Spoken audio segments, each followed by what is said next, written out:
Hey guys, welcome to my channel cartoon Galaxy.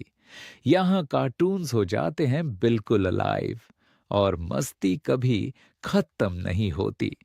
तो जल्दी से सब्सक्राइब करो और बेल आइकॉन प्रेस करो और भी अमेजिंग वीडियोस के। चुड़ैल पार्ट 1। ऊंची ऊंची पहाड़ियों और घने जंगल से घिरा हुआ भैरवगढ़ गांव काली पहाड़ी के ठीक पीछे था। काली पहाड़ी यानी मौत का घर। भैरवगढ़ गांव तक पहुंचने का रास्ता बेहद दुर्गम था। लगभग 24 घंटे घने तूफान और तेज हवाओं की वजह से वहां के वीराने माहौल की कहानियां लोगों के दिलों को दहला देती थी। ऐसे बहुत कम लोग थे जो भैरवगढ़ गांव तक जाने की हिम्मत करते थे। लोगों का कहना था कि इस गांव के आसपास बुरी आत्माओं का साया मंडराता है। गांव के रहने वाले लोगों ने वैसे तो अपनी आंखों से किसी बुरी आत्मा या साये को नहीं देखा था, लेकिन गांव का बच्चा बच्चा इस बात को महसूस कर सकता था कि गांव के ऊपर कोई तो खौफनाक साया मंडरा रहा है। और उसकी वजह ये थी कि उस गांव में जैसे ही कोई लड़का 18 साल का होता, उसके 18वें जन्मदिन की रात ठीक 12 बजे अकस्मात उसकी मौत हो जाती। हर बार ये मौतें बड़े ही रहस्यमयी ढंग से होती और इस बार सरपंच सुमेर के बेटे को 18 साल होने में अब बस 15 दिन बाकी थे। अजी सुनते हैं, हमारा बेटा भी कुछ दिन बाद 18 साल का हो जाएगा। कहीं वो डायन उसे भी खा गई तो। कैसी बातें कर रही हो? जब वो इस गांव में ही नहीं है तो कोई भी डायन या बुरा साया उसका कैसे कुछ बिगाड़ सकता है? उसे कुछ नहीं होगा। हाँ जानती हूँ, आपने उसे पढ़ाई के बहाने इस गांव से बाहर निकाल शहर भेज दिया है, लेकिन ये भी तो सच है ना कि वो बार बार यहाँ आने की जिद करता रहता है।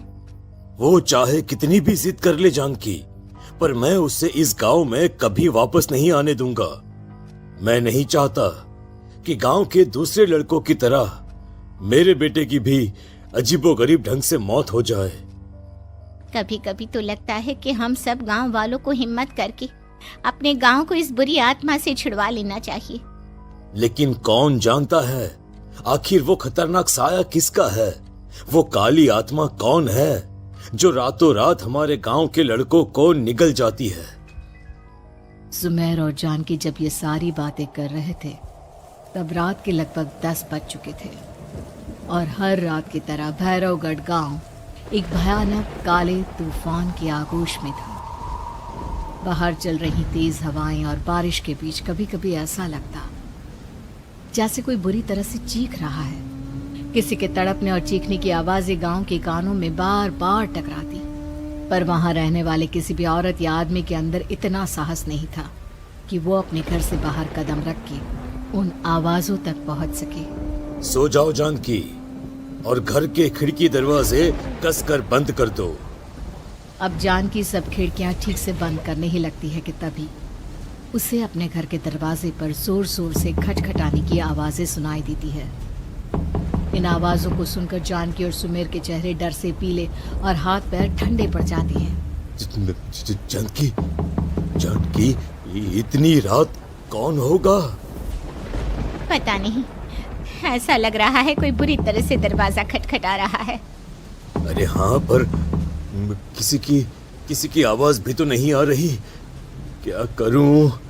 दरवाजा खोल लूं या नहीं? कहीं ऐसा ना हो कि किसी को हमारी मदद की जरूरत हो।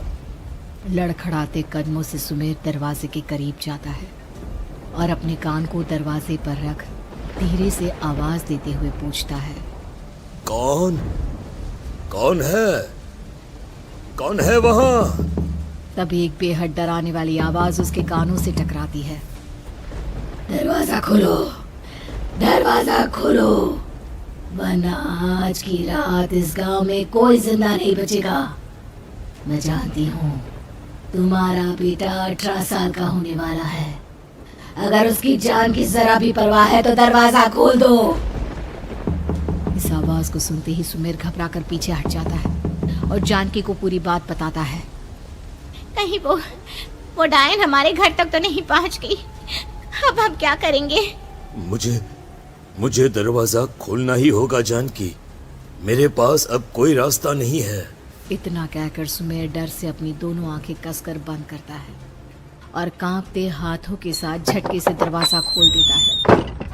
तभी किसी के जोर से हंसने की आवाज सुमेर और जानकी को सुनाई देती है। उस आवाज को सुन दोनों दरवाजे की तरफ देखते हैं और सामने अपने बेटे राहुल को खड़ा देख दंग रह जाते हैं। राहुल के हाथ में उसका मोबाइल होता है जिसमें से वो आवाज बज रही थी। ये क्या मजाक है? और तू यहाँ, तुझे मना किया था ना गांव में आने को, समझ में नहीं आता क्या? 18 साल का होने वाला है तू। माँ, आप लोग भी पता नहीं किन अंधविश्वास भरी बातों पर भरोसा करते हैं। क्या मैं अपने घर नहीं आ सकता? आप लोगों से नहीं मिल सकता? देख बेटा, हमने तुझे किसी वजह से ही इस गांव से दूर रखा था और यहां आकर तूने अच्छा नहीं किया। चल, मैं तुझे अभी के अभी वापस शहर छोड़कर आता हूं। ओफो पापा, आप बेकार की बातों से परेशान हो रहे हैं। बाहर इतना तेज अंधड़ तूफान चल रहा है, कहीं जाने की जरूरत नहीं है। मैं बस आप लोगों से मिलने आया हूं, कुछ दिन रहकर चला जाऊंगा।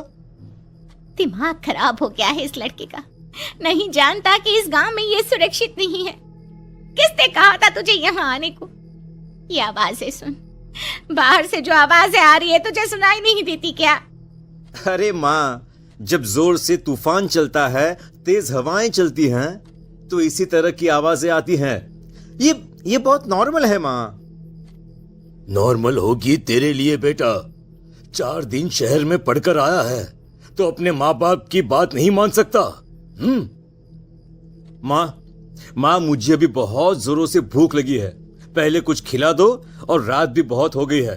हम इस बारे में कल बात करते हैं, ठीक है? राहुल के वापस आ जाने से जानकी और सुमेर की आंखों की नींद उड़ गई थी। खाना खाने के बाद राहुल तो अपने बिस्तर पर जाकर सो गया, लेकिन जानकी और सुमेर पूरी रात उसके कमरे के बाहर पहरेदारी करते रहे। उन्हें पल पल इसी बात का डर था कि कहीं उनके बेटे को कुछ हो ना जाए। रात बीतती है, सुबह का सूरज निकलता है। अब जैसे ही वो राहुल को नींद से जागते देखते हैं तो उन दोनों के दिल को सुकून मिलता है। अरे माँ, पापा, आप अभी तक यहीं बैठे हैं? क्या पूरी रात सोए नहीं? जिनके जवान बेटे की जान को खतरा हो, उन माँ बाप को नींद नहीं आती बेटा। अब तो वापस शहर चला जा। देखो माँ, मैं किसी जरूरी काम से इस गांव में आया हूं, और वो काम पूरा होने के बाद मैं खुद यहां से चला जाऊंगा। काम? गांव में तेरा क्या काम है? पापा, मैं बचपन से ही इस गांव के बारे में बेहद डरावने किस्से सुनते आया हूं, इसीलिए अब मैं उन्हीं किस्सों के ऊपर डॉक्यूमेंट्री फिल्म बनाऊंगा। रिसर्च करना चाहता हूं कि आखिर सच्चाई है क्या। हे भगवान, लो जी, सुन लिया, और भेजो इसे पढ़ने के लिए शहर। मैंने आपसे पहले ही कहा था, मेरी बहन के पास दूसरे गांव भेज दो। ना ये शहर जाता और ना उल जुलूल की बात इसके दिमाग में आती। जानकी और सुमेर राहुल को समझाने की बहुत कोशिश करते हैं, पर वो किसी की बात नहीं सुनता और अपना कैमरा लेकर गांव की पास वाली काली पहाड़ी की तरफ निकल जाता है। अब राहुल जैसे ही काली पहाड़ी पर पहुंचता है, उसकी नजर पहाड़ी के ठीक बीचों बीच बनी एक पुरानी झोपड़ी पर पड़ती है। यहाँ भी कोई रहता है क्या? ये इंटरेस्टिंग होगा।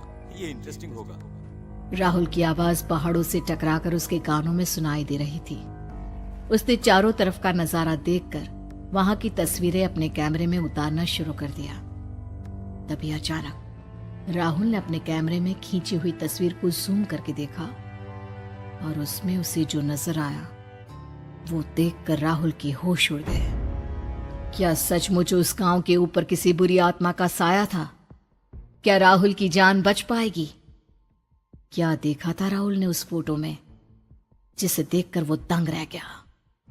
इन सवालों के जवाब जानने के लिए देखिए इस कहानी का अगला भाग।